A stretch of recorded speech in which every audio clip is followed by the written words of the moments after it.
Hello everyone, तुमचं माझ्या YouTube चॅनलवर पुन्हा एकदा मनापासून स्वागत आहे. तुम्ही हा माझा व्हिडिओ शेवटपर्यंत नक्की बघा आणि व्हिडिओ आवडला तर माझ्या चॅनलला लाईक करा, सबस्क्राईब करा.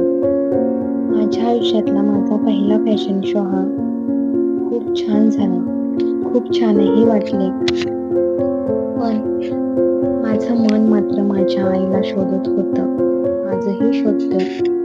आज ती असती ना तर तिला खूप आनंद झाला असता, तिचं मन भरून आलं असतं आणि माझंही समाधान झालं असतं. कारण तिची स्वप्न हळूहळू का होईना मी पूर्ण करते आणि करेन. पण हे स्वप्न पूर्ण होताना बघायला मात्र ती नाही आणि नसेल.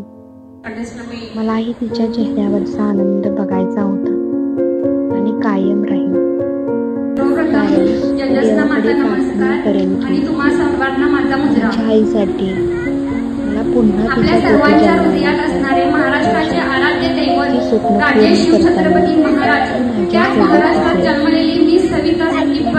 माझी स्वप्न पूर्ण होताना माझ्या सोबत तिच्या चेहऱ्यावरचा आनंद मलाही बघता येईल. ज्यांनी मला देश दाखवला त्यांना मी जग दाखवणार असे माझे आई बाबा. थँक्यू.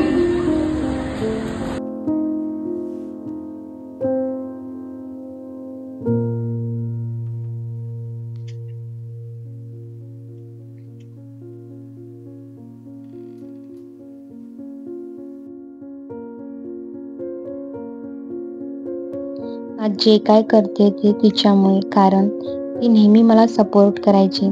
तिचीच इच्छा होती खूप मी स्वतःच्या पायावर उभं राहून पुढे जावं, कारण आपल्या आयुष्यात कसे प्रसंग येतील सांगता येत नाही.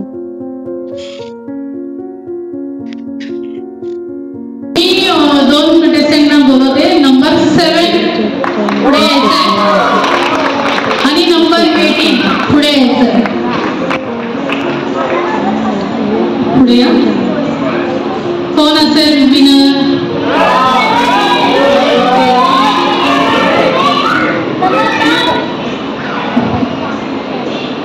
येस करा.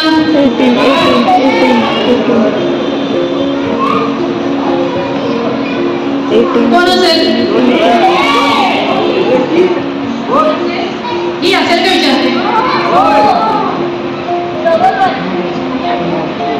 ही असेल? होय होय.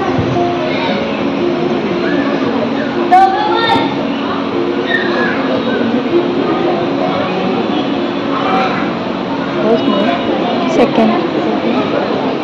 खरं सांगू, यांच्या हृदयाचे ठोके मला माझ्यापर्यंत ऐकू येत आहेत. बघा बघा बघा.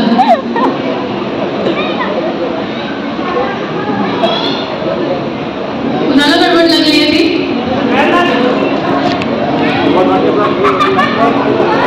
त्या दोघींच्या ज्या घरातून आले त्यांनी एकदा उभा राहावं.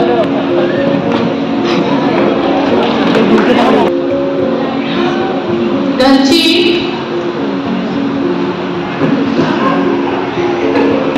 मेजॉरिटी जास्त आहे. जिथे आपलं कौतुक होतं ना तिथे आपली आई नसेल, यापेक्षा मोठं दुःख कोणतंच नसेल असं मला वाटतंय.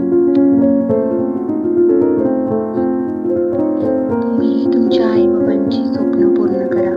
त्यांना खूप सुख द्या, आनंद द्या, प्रेम द्या. सगळ्यात महत्त्वाचं म्हणजे तुमचा थोडासा टाइम त्यांना द्या. शेवटी मला एक सांगावंसं वाटेल की आईची माया पृथ्वीहूनही श्रेष्ठ आहे आणि वडिलांचं प्रेम आकाशाहूनही थोर आहे. माझा नेक्स्ट व्हिडिओ बघण्यासाठी माझ्या चॅनलला लाईक करा, सबस्क्राईब करा. आता आपण नेक्स्ट व्हिडिओमध्ये भेटूयात.